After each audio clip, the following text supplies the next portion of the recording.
Isaías capítulo 66, verso 2 diz assim: não foram as minhas as minhas mãos que fizeram todas essas coisas?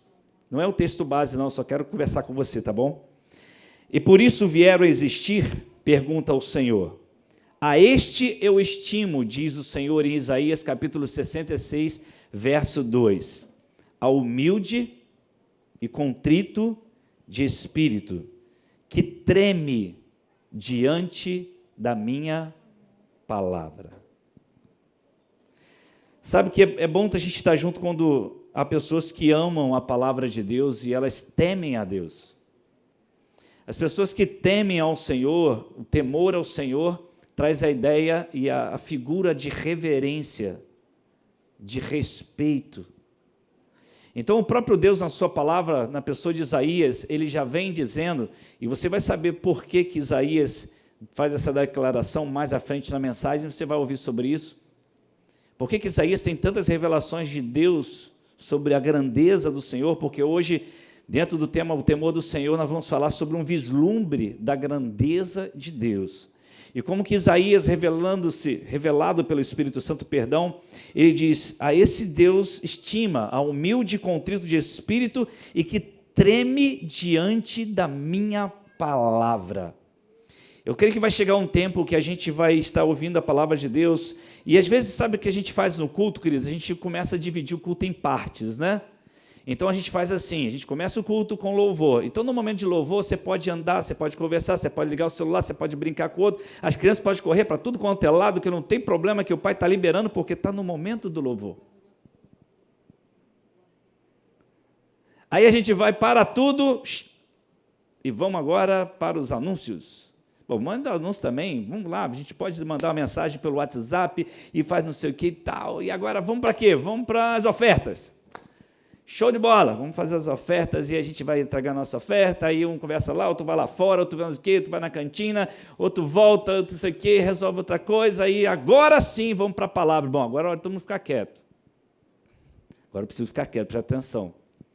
90% pode ficar, 10% está sempre lá, continua lá, no seu celular. E aí vem o Espírito Santo de Deus, fala a Isaías: a esse eu estimo, a humilde, contrito de espírito e que treme diante da minha palavra. E a palavra aqui, querido, não é um momento de louvor, não é um momento da pregação, não é um momento do anúncio, é o momento que a igreja se reúne, é que Deus está revelando a sua palavra. Eu não sei quantos filmes você já assistiu, eu gosto muito de filme, você vê esse filme tem monarquia, né? Filme que tem espada, eu gosto desse tipo de filme, né? Medieval, né? Então tem rei, aí tem os nobres, aquela coisa toda, né? E aí eu estava ouvindo sobre isso e percebendo uma coisa interessante. Você pega, por exemplo, o rei tem seus filhos, né? Filhos normais, né? Então o rei, quando ele tem seus filhos, ele tem momentos e oportunidades que ele brinca com os filhos lá numa câmara separada, ou talvez num lugar lá separado, ele brinca, os filhos vêm, pula, né, e abraça, e beija, joga no colo, aquela coisa toda. Só que quando chega um momento, quando o rei está sentado no trono, se você perceber nos filmes, é interessante, quando o rei, aí tem um trono, o rei senta no trono, querido, pode ter o filho que for, cada um no seu quadradinho lá, ó. Quem está lá? É o rei. Não é o papai, é o rei. Então, quando o rei está sentado no trono, até os filhos do rei precisam respeitá-lo. Então, se você assistir filmes assim, você vai entender o que eu estou falando, né? Eu gosto desse tipo de filme. Então, os filhos estão lá, que têm intimidade com o pai, mas na hora que o pai está no trono e ele abre a boca, você não escuta nada, querido, você só escuta o rei. Só o rei. Até os filhos que têm liberdade com o pai, tem que parar para ouvir. E sequer, às vezes, se mexer. E para se dirigir ao rei, que é o próprio pai, o que eles chamam? Majestade. Eles não chamam de pai. Já percebeu isso?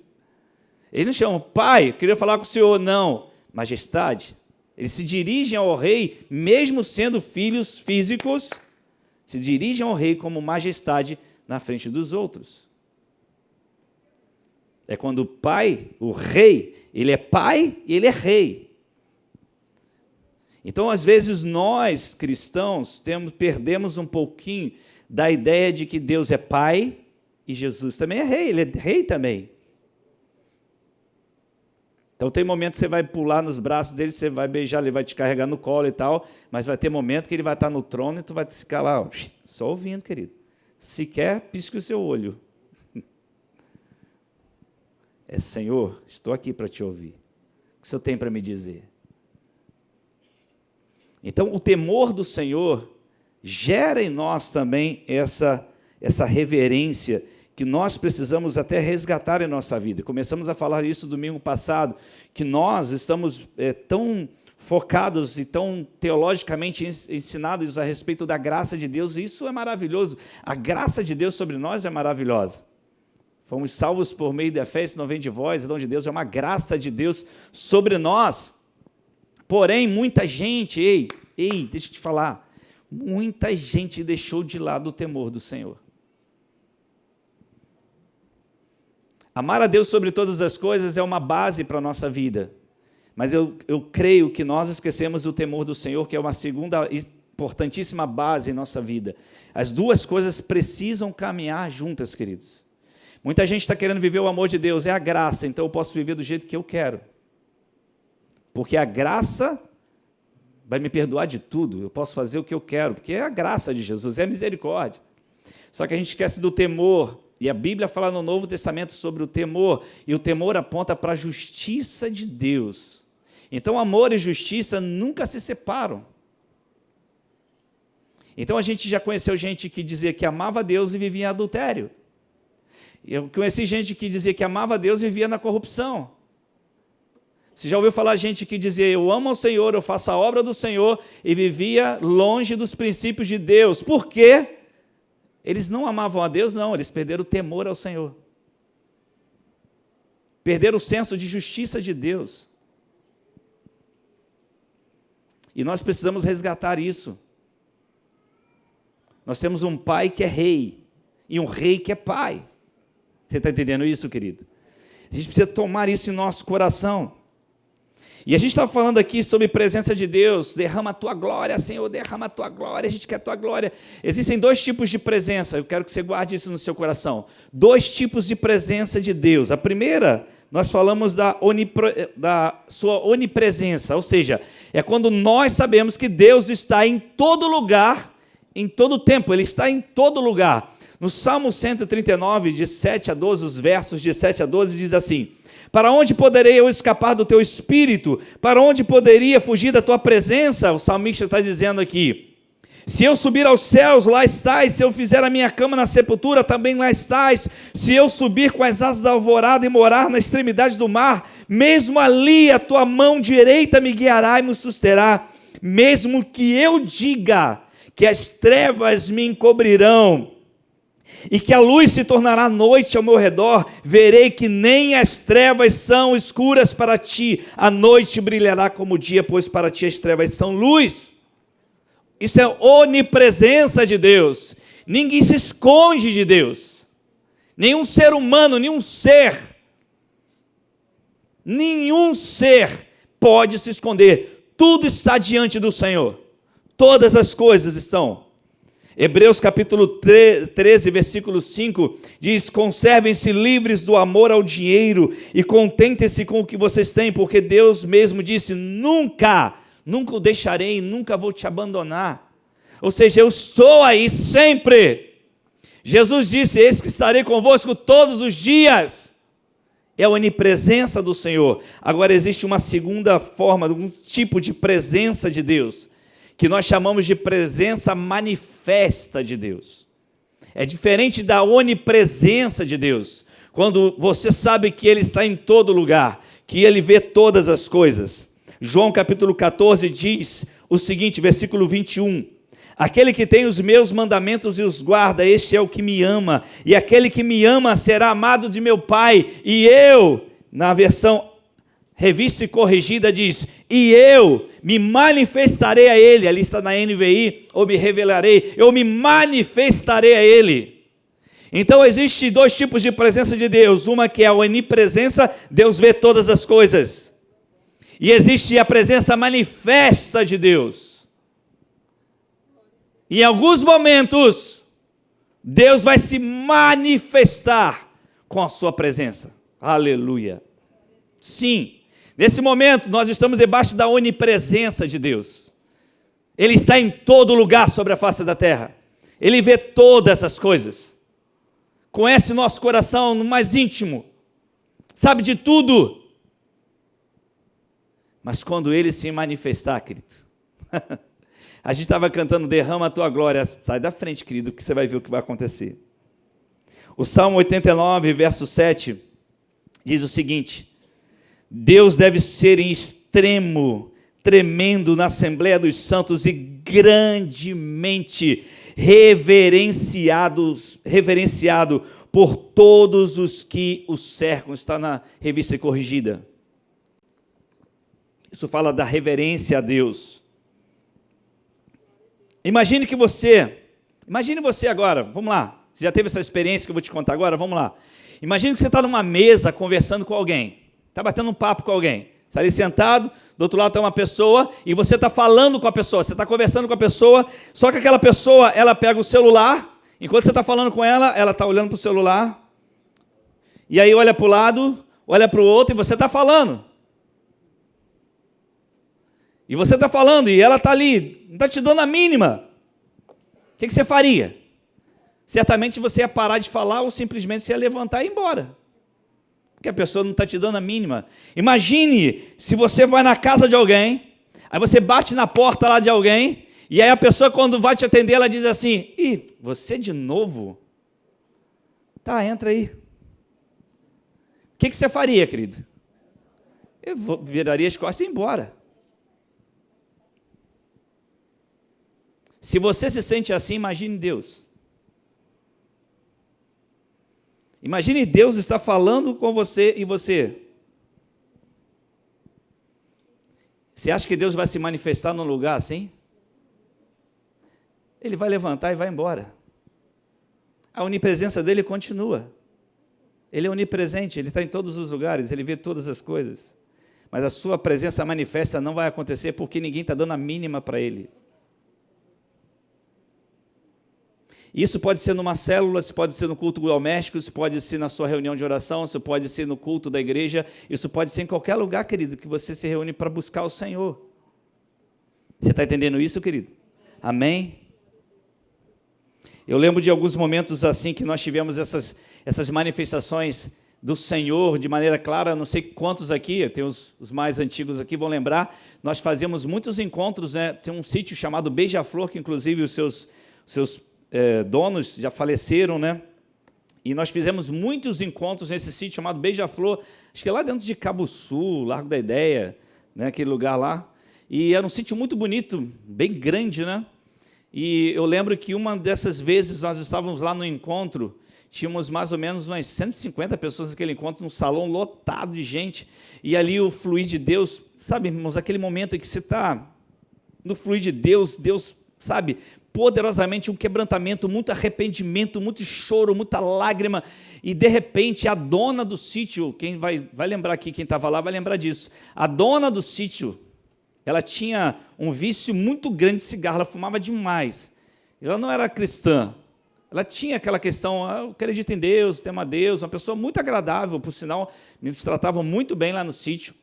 E ela estava lá na cozinha, e a gente estava lá naquele momento de culto, de louvor e adoração ao Senhor, de quebrantamento. Ela estava lá na cozinha, de repente, ela foi impulsionada a sair da cozinha, ela foi para o local de culto, e era uma certa distância da cozinha, lá do sítio, e ela foi em direção ao local do culto, entrou, alguém a recebeu, a levou lá na frente, e ela foi liberta de demônios naquele dia. E ela, de repente, eu lembro porque a imagem não sai da minha mente do rosto daquela mulher, quando ela se levanta, que ela abre os olhos, e ela faz assim, eu lembro exatamente, os olhos bem arregalados, e ela fala assim: o que eu estou fazendo aqui? Como que eu cheguei aqui? O que eu estou fazendo dentro desse lugar? Ela tomou um susto. Isso é manifestação da presença de Deus. Deus a tomou naquele lugar, levou ali para ser liberta e ouvir do amor de Jesus. Por quê? Porque tinha elementos para isso. Deus vê a todos, onipresença, Deus vê todos. Por que aconteceu naquela hora com aquela mulher? Alguma coisa aconteceu naquele lugar que Deus resolveu se manifestar. E não foi só com ela não, tá? Teve mais gente acontecendo isso. Levítico capítulo 10, versículo 3, a palavra de Deus diz: e disse Moisés a Arão, isto é o que o Senhor falou, dizendo, serei santificado naqueles que se chegam a mim, e serei glorificado diante de todo o povo. Eu vou repetir para você. Serei santificado, Deus falando, naqueles que se chegam a mim, e serei glorificado diante de todo o povo. Eu aprendi uma coisa com o autor desse livro aqui, eu recomendo, você tem que ler esse livro, que muita coisa que eu estou trazendo aqui, está nesse livro aqui, querido, eu recomendo a você, está na internet aí, você pode, eu leio pela internet, tá bom? Já li umas 3, 4 vezes, nem lembro quantas. Acho que todo crente tinha que ler esse livro aqui, de John Bevere, o John Bevere, né? A gente fala John Bevere, o Bevere. Eu falo Bevere, para mim é tudo americano, é Bevere. O Temor do Senhor, você tem que ler esse livro, querido, se você nunca leu, você tem que ler. É muito importante você ler. E ele fala alguma coisa interessante, ele fala que na Bíblia existem as coisas que devem ser e existem as coisas que têm que ser. Então, se nós somos sábios, nós podemos conhecer, devemos conhecer os que devem ser, mas seríamos tolos se nós não conhecermos o que tem que ser.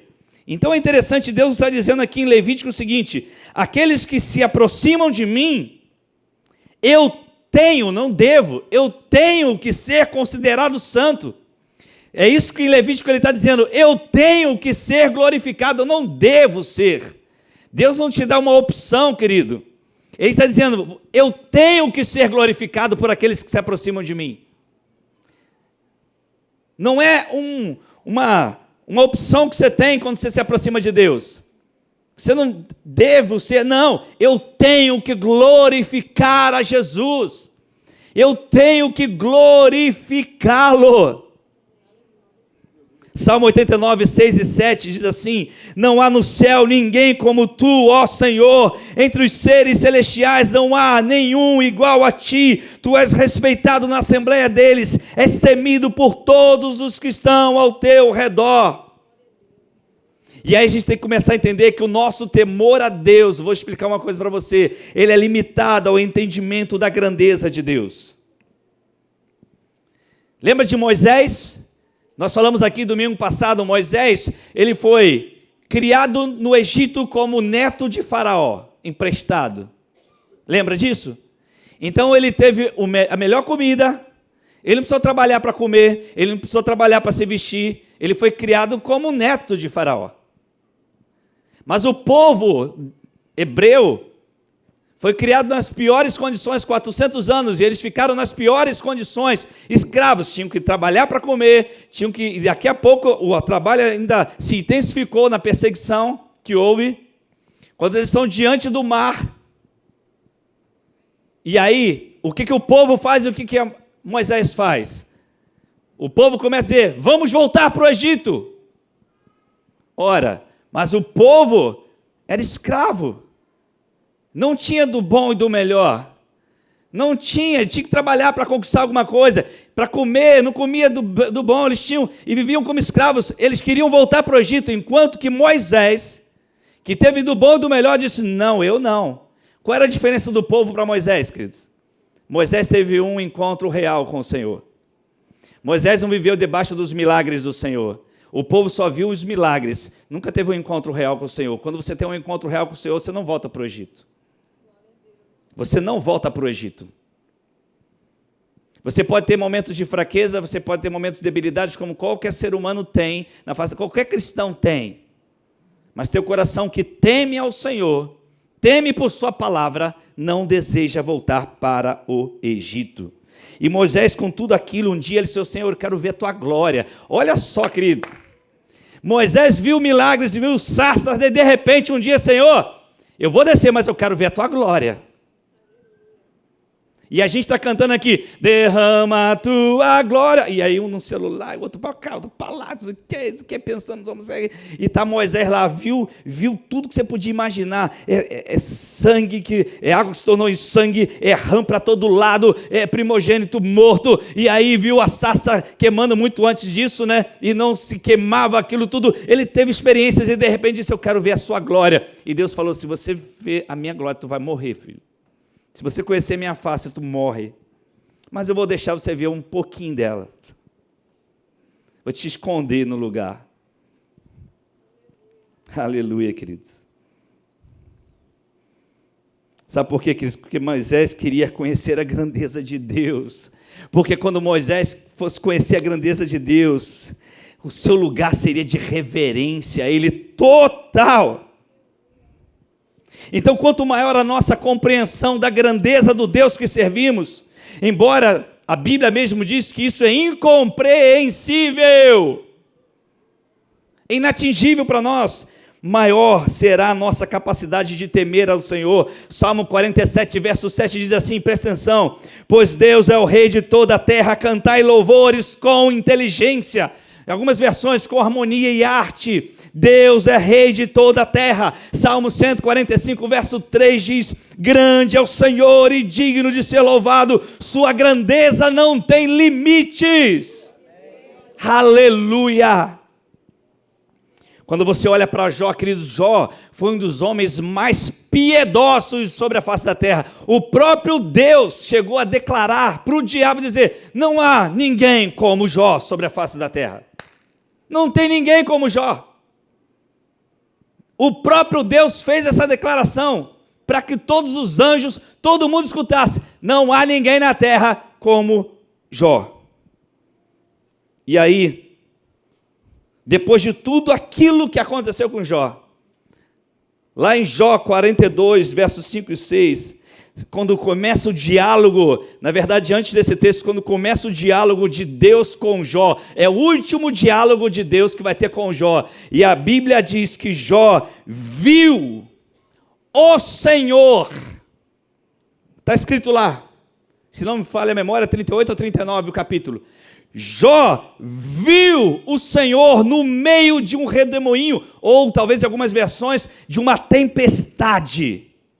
E aí o Senhor liberou a palavra. Bastou o Senhor falar com ele. E chega lá em Jó 42, o próprio Jó declara: meus ouvidos já tinham ouvido até o respeito, mas agora os meus olhos te viram. E sabe o que ele vai dizer quando os olhos dele viram o Senhor? Por isso menosprezo a mim mesmo e me arrependo no pó e na cinza. Você está entendendo isso, querido? Você olha, por exemplo, de Isaías. Isaías era um homem piedoso. Se você ler os capítulos 1 a 5 de Isaías, você verá Isaías profetizando e fazendo declarações muito pesadas. Ele começa a dizer: ai dos ímpios, ai daquele que troca o bem pelo mal, e ele vai fazendo decretos. Quando chega no capítulo 6, aí Isaías tem uma visão da glória de Deus. E quando Isaías tem uma visão, olha só o texto, vamos ler o texto, Isaías 6, de 1 a 8. Vai comigo aí, coloca o texto aí, Isaías 6, de 1 a 8. Vamos lá, vamos na Bíblia, para a gente poder ler o que está escrito na Bíblia aí, vamos lá. Você gosta de Bíblia, amém? Você treme diante da palavra porque você teme ao Senhor, amém? Vamos lá. No ano em que o rei Uzias morreu, eu vi o Senhor assentado num trono alto e exaltado, e a aba de sua veste enchia o templo. Acima dele estavam serafins, cada um deles tinha 6 asas, com 2 cobriam o rosto, com 2...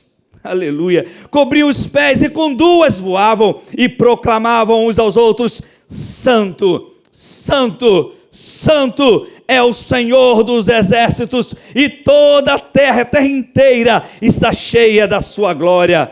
Ao som das suas vozes, os batentes das portas tremeram. Onde ele estava ali, o batente das portas tremeram, estava tudo sacudindo, e o templo ficou cheio de fumaça. Então gritei: ai de mim! Até o capítulo 6 ele pregava: ai de vocês, ai do ímpio, ai de você pecador. Mas quando ele teve a visão de Deus, ele disse: ai de mim. Você está entendendo a diferença, querido? Quando você tem um real encontro com o Senhor, não era mais ai de vocês, agora é ai de mim. Ai de mim, oh Deus, estou perdido. O cara que chegava ali, que era piedoso, que pregava, dizia: ai de vocês, ai dos pecadores, ai dos ímpios, ai daqueles que pregam, substituem o mal, o bem pelo mal. Olha, vocês vão ser isso. E quando ele vê o Senhor, e tem a visão da glória do Senhor, ele diz: ai de mim, estou perdido, pois sou um homem de lábios impuros. Meu Deus! E vivo no meio de um povo de lábios impuros. Os meus olhos viram o Rei, o Senhor dos exércitos. Aí o que aconteceu? Logo, um dos serafins voou até mim, trazendo uma brasa viva que havia tirado do altar com matenais. Com ela tocou a minha boca e disse: veja, isso tocou os seus lábios, por isso a sua culpa será removida e o seu pecado será perdoado. Então ouvi a voz do Senhor conclamando: quem enviarei? Quem irá por nós? E eu sou besta, eu respondi: eis-me aqui, envia-me a mim. Por quê? Porque eu vi a glória do Senhor. Mas ele já pregava, ele já anunciava, ele já falava os ais todos, até que ele teve um encontro pessoal e real com o Senhor. Aleluia! Pela primeira vez, Isaías se vê prostrado diante de um vislumbre da glória de Deus, daquele Deus que ele servia pela primeira vez. Ele tem uma visão clara, ele percebeu que estava diante de um Deus único, de um Deus santo, que era o Deus a quem ele servia. Aleluia! Quando a gente olha para o Novo Testamento, vê João, está lá João na ilha de Patmos. João na ilha de Patmos. E a Bíblia diz em João capítulo 1, que ele viu a glória do Senhor. Irmãos, eu nem coloquei o texto aqui, mas eu lembro, sabe que quando você prega, deixa eu te falar uma coisa, isso tudo que eu estou ministrando aqui, eu fui muito bem ministrado, e foram muitas horas, querido, porque eu recebia tudo isso, e tinha momentos que eu ficava: meu Deus, meu Deus, meu Deus.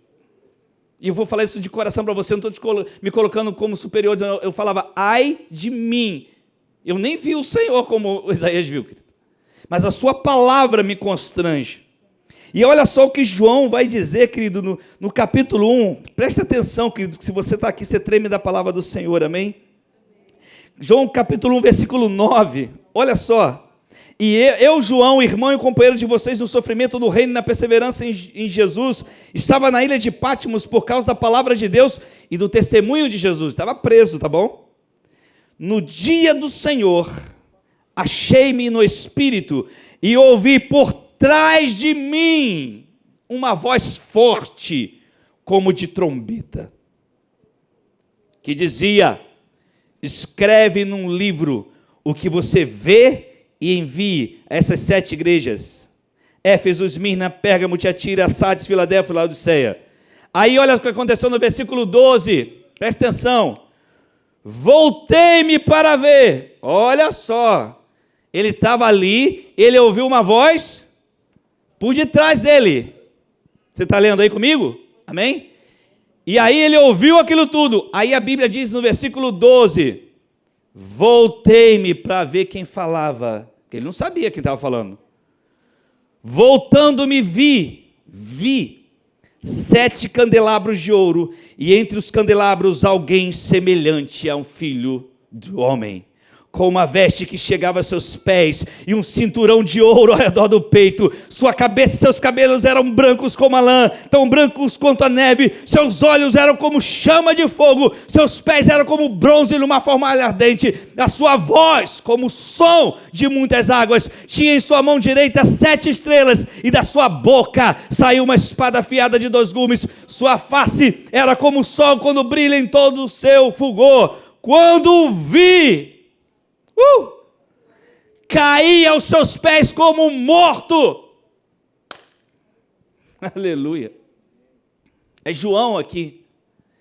Ele estava escutando, de repente ele vira. Quando ele tem aquela visão, ele olha tudo aquilo que ele buf, na hora. Então ele colocou a sua mão direita sobre mim e disse: não tenha medo. Eu sou o primeiro e o último. Aleluia. Sou aquele que vive. Estive morto, mas agora estou vivo para todo sempre. E tenho as chaves da morte e do inferno. Era Jesus. Aleluia, glorificado. Deixa eu te dizer uma coisa, queridos. Existem 2 maneiras de você vislumbrar as grandezas de Deus. Primeira maneira é no seu espírito. 2 Coríntios capítulo 4, versículo 6, diz assim: pois Deus que disse, das trevas resplandeça a luz, Ele mesmo brilhou em nossos corações para a iluminação do conhecimento da glória de Deus na face de Cristo. Ou seja, como que você vai vislumbrar a grandeza de Deus? Na pessoa de Jesus Cristo. Quando você olha para Jesus, você vislumbra a grandeza do Senhor. Hebreus capítulo 1, versículos de 1 a 4. Olha o que diz. Você está com tempo aí hoje, amém? Você está aí, amém? Então aguenta firme, querido, vença o sono. Porque o que você vai receber hoje vai mudar a tua história, em nome de Jesus. Você vai ampliar mais a tua visão daquele Deus que você serve, em nome de Jesus. Amém? Aguenta firme. Hebreus 1, de 1 a 4. Há muito tempo Deus falou muitas vezes de várias maneiras aos nossos antepassados por meio dos profetas, mas nesses últimos dias falou-nos por meio do Filho, a quem constituiu o herdeiro de todas as coisas, por meio de quem fez o universo. O Filho é o resplendor da glória de Deus e a expressão exata do seu ser, sustentando todas as coisas por sua palavra poderosa. Depois de ter realizado a purificação dos pecados, ele se assentou à direita da majestade nas alturas, tornando-se tão superior aos anjos quanto o nome que herdou, que é superior ao deles. Ele está falando de Jesus Cristo, nosso Rei e nosso Senhor.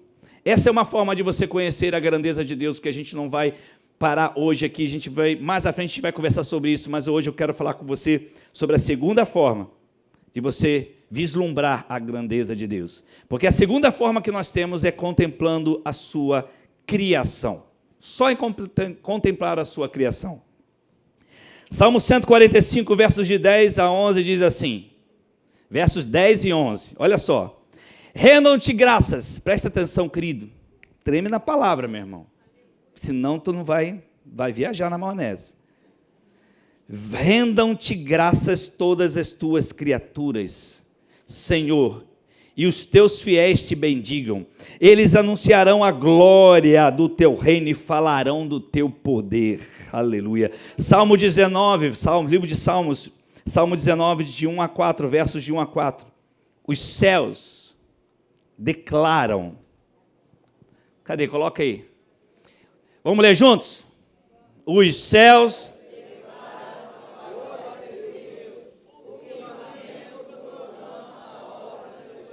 Verso 2, um dia fala disso a outro dia, uma noite o revela a outra noite. Verso 3, sem discurso nem palavras, não se ouve a sua voz. Verso 4, mas a sua voz ressoa por toda a terra e as suas palavras até os confins do mundo. Aleluia! Quero parar por aí, glória a Deus.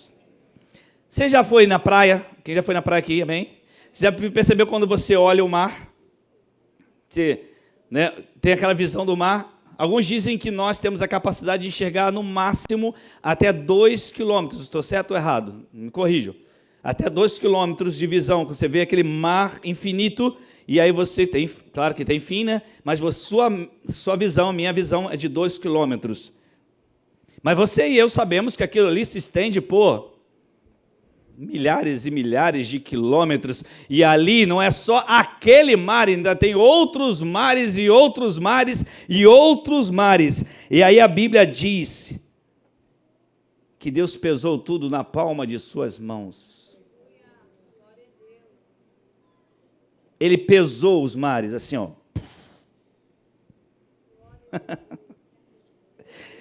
Isaías 40, 12, por isso que Isaías está escrevendo, Isaías 40, 12. Quem mediu as águas à concha da mão?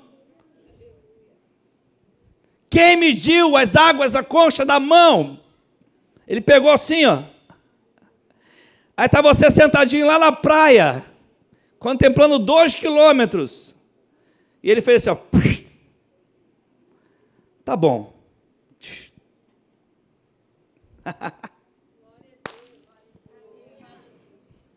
Então deixa eu ler uma coisa com você, querido, já que você quer contemplar aí a grandeza do Senhor. Eu tenho que ler isso para você. Hoje eu tenho que ler para você, querido, não tem como não ler. Eu não sei se vão conseguir colocar aí. Tinha pedido para colocar uma parte desse livro. E eu preciso ler com você. Agora eu vou precisar da sua atenção, tá bom? Muita sua atenção, presta atenção. Tá? Então fique ligado. Se quer fechar os olhos, mas não dormir, mas fique atento que eu vou ler para você. É boa parte desse livro, tá? Para você ficar ligado, agora você ter uma visão da grandeza do teu Deus, tá? Hoje eu vou dificultar o cameraman ali. O próprio universo anuncia a glória do Senhor. Vamos ler. Os céus proclamam a glória de Deus e o firmamento anuncia as obras de suas mãos. Um dia discursa outro dia, uma noite revela conhecimento a outra noite. Não há linguagem nem há palavras e deles não se ouve nenhum som. No entanto, por toda a terra se faz ouvir a sua voz e as suas palavras até os confins do mundo. Então vamos lá. Pare por um momento e pondere sobre a amplitude ilimitada do universo. Faça isso e você terá uma vaga ideia da glória ilimitada de Deus. O John Bevere faz isso muito bem, sem precisar ler nada. Mas eu tenho que ler, querido, porque é muita informação para mim, ok? Nas palavras de Davi, o universo proclama a glória de Deus. A criação de Deus não é limitada à terra. Opa! Vamos lá. Ela abrange até mesmo o universo desconhecido. Ele organizou as estrelas nos céus com seus dedos. Salmo 8,3. Para a maioria de nós é difícil compreender a imensidão do universo. Vamos lá. Além do nosso Sol, escuta isso aí, você que gosta de ser estudante, hein? Além do nosso Sol, a estrela mais próxima está a 4,3 anos-luz de distância. Além do nosso Sol. Vamos explicar o seguinte, a luz viaja a velocidade de quase 300 mil quilômetros por segundo. A luz, foi. Não por hora, mas por segundo. Isto é, aproximadamente, deixa eu ver aqui, 1.000 milhões, 1 bilhão, 78 milhões, 30 mil quilômetros por hora. Nossos aviões voam aproximadamente a 800 quilômetros por hora. Então, a órbita da Lua está aproximadamente 384.551 quilômetros da Terra. Se nós viajássemos à Lua, isso levaria 19 dias. Mas a luz consegue chegar na Lua em 1,3 segundos. O Sol está a 149.637.000 quilômetros da Terra. Se você pegar um jato hoje, um avião a jato, e viajar rumo ao Sol, sua jornada vai levar 21 anos para você chegar lá. Chegar lá no Sol. E isso sem parar, tá bom? Aí você pergunta, onde que eu vou estar há 21 anos? Hoje estaria atrás, né? Você pode imaginar voar esse longo tempo sem um momento de intervalo para chegar ao Sol? Para aqueles que preferem dirigir bem, aí você imagina sua vida toda, né?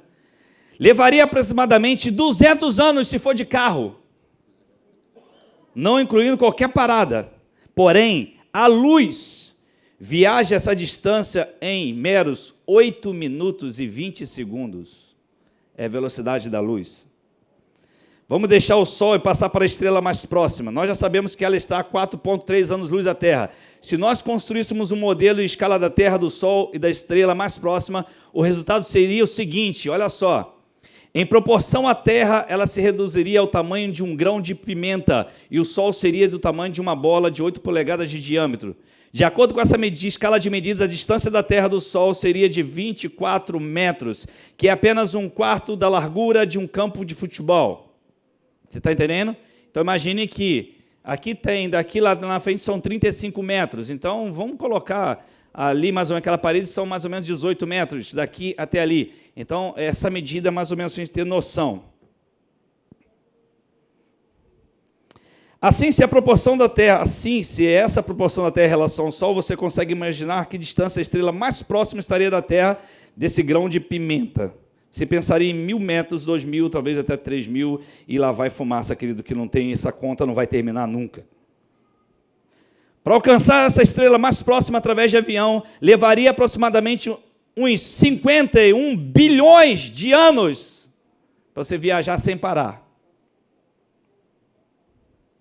Contudo, a luz dessa estrela viaja para a Terra em apenas 4,3 anos.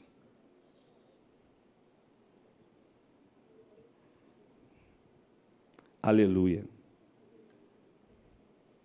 Deixa eu adiantar aqui. Grande é o Senhor nosso e muito poderoso. Não somente a grandeza e o poder da glória de Deus são vistos na criação, mas também a sua sabedoria e conhecimento. Todas as formas de vida criada têm por base, vamos falar da nossa vida agora, as células. As células do corpo são os blocos de construção do corpo humano, das plantas, dos animais, de tudo que vive. O corpo humano, que em si mesmo é uma maravilha de engenharia, contém cerca de 100 trilhões de células. 100 trilhões de células tem o corpo.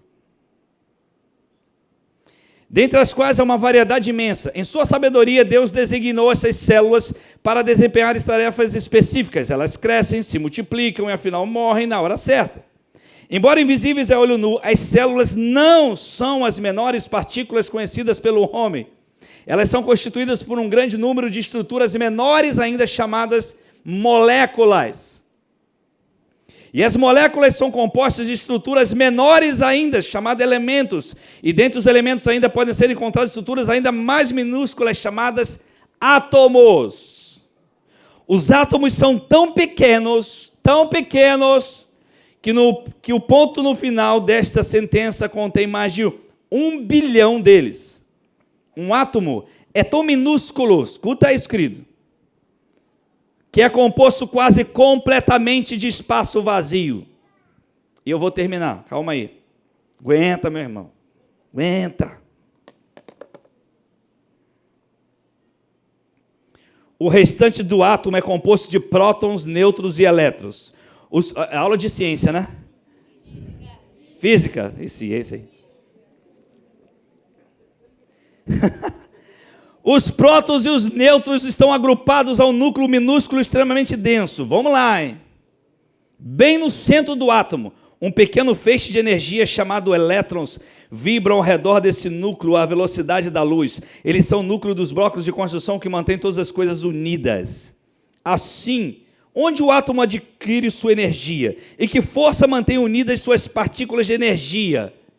Os cientistas chamam isso de energia atômica. Este é apenas um termo científico para descrever o que eles não conseguem explicar. Pois Deus já disse que Ele está sustentando todas as coisas pela palavra do seu poder. E Ele diz que nele tudo subsiste. Deus está controlando cada átomo do seu ser, tudo controladinho por Ele, tudo montado por Ele. Aleluia! Pare e pondere sobre isso por apenas um momento. Aí está o glorioso Criador, a quem nem sequer o universo pode conter, porque a gente falou do universo ali atrás. Aleluia! E que o ser humano é incapaz de calcular, porque nós estamos falando, e ele vai falar de uma galáxia, e já se descobriu outra galáxia. E existem bilhões de galáxias. E a Bíblia diz que Deus mediu todo o universo com a palma da mão. Com a palma da mão ele mediu o universo todo. Ele fez assim, ó, está medido. E a gente nem sabe o que começa e o que termina. Você está entendendo, querido, quem é teu Deus? Você está entendendo quem é teu Deus, querido? Agora você pode entender mais claramente o salmista quando ele declara, Salmo 139, 14. Graças te dou, visto que por modo assombrosamente maravilhoso me formaste. Você também pode ver especialmente nessa dispensação com todo o conhecimento científico que nós acumulamos até agora, o motivo pelo qual a palavra diz o insensato no seu coração, não há Deus. Aleluia, aleluia, aleluia, glória ao Senhor. Querido, é tanto número que a tua cabeça não dá. Quando eu fui lendo e ouvindo essas coisas e fazendo os cálculos e pensando, eu falei, para. Ele só botou a palma da mão, está medido. Esse é o meu Deus, o meu papai e meu rei.